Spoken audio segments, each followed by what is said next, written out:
Assalamualaikum warahmatullahi wabarakatuh. Kembali lagi sama aku Yuli. Hari ini aku mau review Mitsubishi Xpander Sportmatic yang facelift tahun 2020. Video ini aku buat untuk memudahkan teman-teman yang ada rencana mau beli Mitsubishi Xpander tapi belum sempat ke dealer. Cukup tonton video ini sampai selesai. Jangan lupa untuk like dan juga subscribe, juga nyalakan tombol loncengnya supaya kamu mendapatkan update terbaru tentang Mitsubishi Xpander.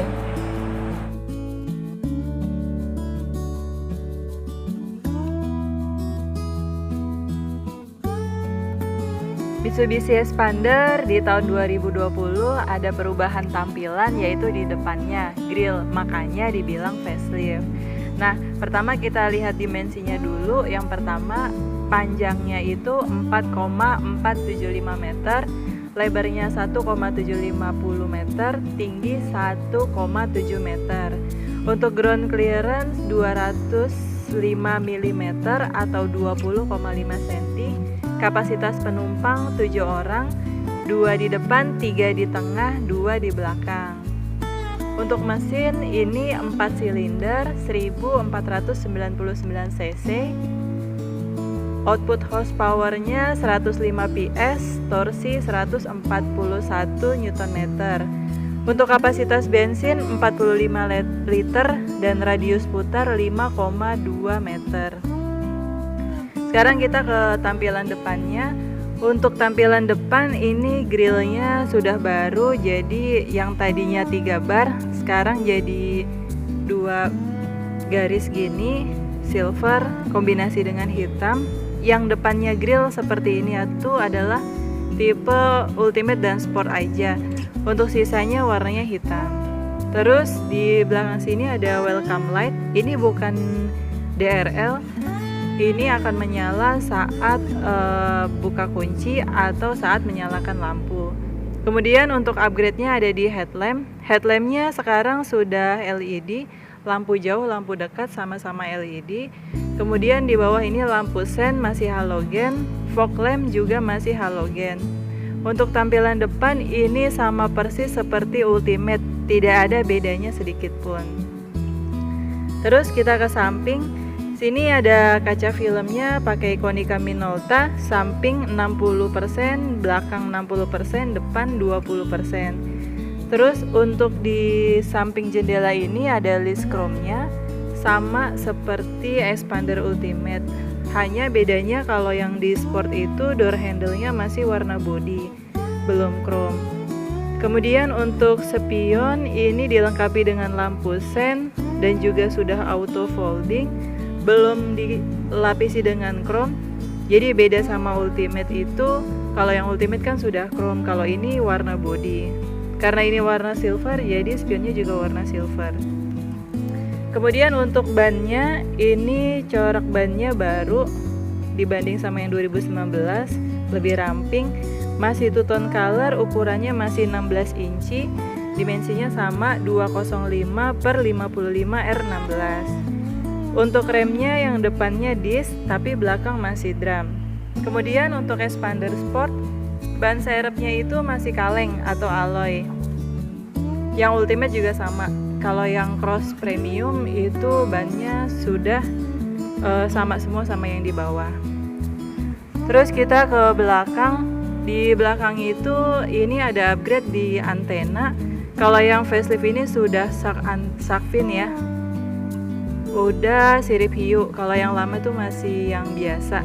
Kemudian di kaca belakang ada defogger tambahan. Yang dapat defogger ini 3 tipe, Ultimate, Sport, sama Exit. Kemudian di belakang ini ada LED lamp, lampu rem masih halogen, lampu sennya juga masih halogen, cuma untuk lampu mundur sudah LED. Kemudian yang baru lagi itu adalah sensor parkir. Sensor parkir hanya ada di tipe Ultimate dan Sport. Terus kamera mundur yang Sport. Kalau Sport yang lama itu head unitnya masih double din. Kalau yang sekarang sudah touchscreen, jadi sudah termasuk dengan kamera mundur. Terus untuk door trim ini aksen silvernya lebih gelap ya daripada versi yang 2019. Terus di bawah sini tempat untuk buka kap mesin, di sini untuk tutup bensin. Terus kaca depan ini termasuk lebar ya di kelasnya, jadi pandangannya lebar, terus pilarnya itu kecil. Kemudian kaca ini tuh ada kacanya, jadi mengurangi banget blind spot gitu. Biasanya kan ketutupan sama spion. Terus ini expander sport matic itu sudah start engine ya, sudah keyless entry. Kemudian spionnya bisa diatur dari dalam, bisa ditutup atau diatur ketinggiannya. Kemudian di samping ini ada stability control. Ini fungsinya tetap membuat mobil stabil meskipun dalam keadaan jalanan menikung dan kecepatan tinggi. Kemudian di setir sini sudah dilapisi dengan kulit, jadi dipegangnya lebih nyaman dan tampilannya juga jadi lebih mewah. Jadi untuk yang lapis kulit itu hanya ada di tipe Ultimate dan tipe Sport. Kemudian ini ada audio control, masih sama seperti yang versi sebelumnya. Kemudian ada Bluetooth. Nah, ini apabila handphonenya sudah terkonek sama head unit via Bluetooth, jadi bisa angkat dan tutup telepon pakai tombol ini. Terus kemudian yang terbaru itu di head unitnya, ini head unitnya sudah touchscreen, sudah bisa connect ke YouTube sama Maps menggunakan Android Auto dan Apple CarPlay. Udah ada kamera mundur juga. Ini sama seperti head unitnya Expander Cross dan juga Expander Ultimate. Suatu upgrade yang besar ya. Karena kalau sport yang tahun lalu itu masih double din, nggak ada kamera mundur juga.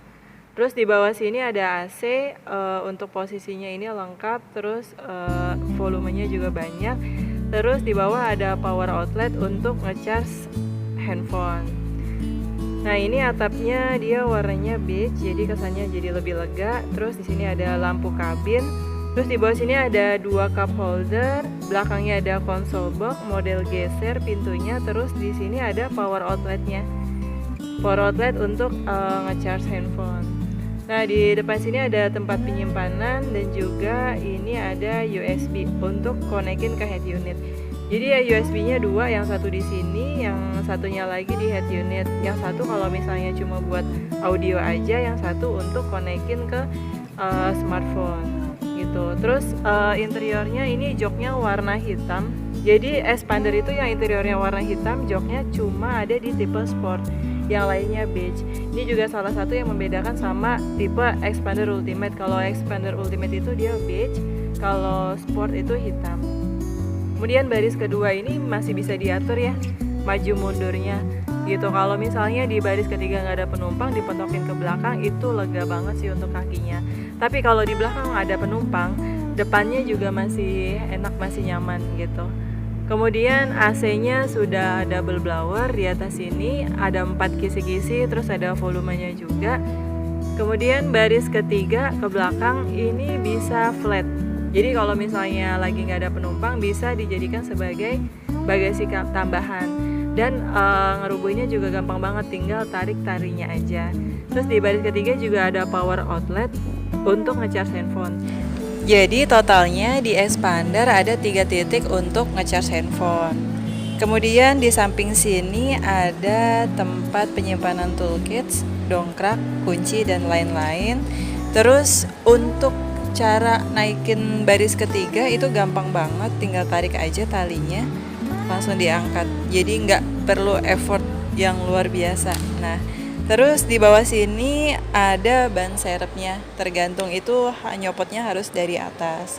Oke, jadi itu dia kesimpulannya. Perbedaannya sama Expander Ultimate itu cuma ada 4 item. Yang pertama cruise control, kalau Ultimate itu ada cruise control, kalau Sport enggak.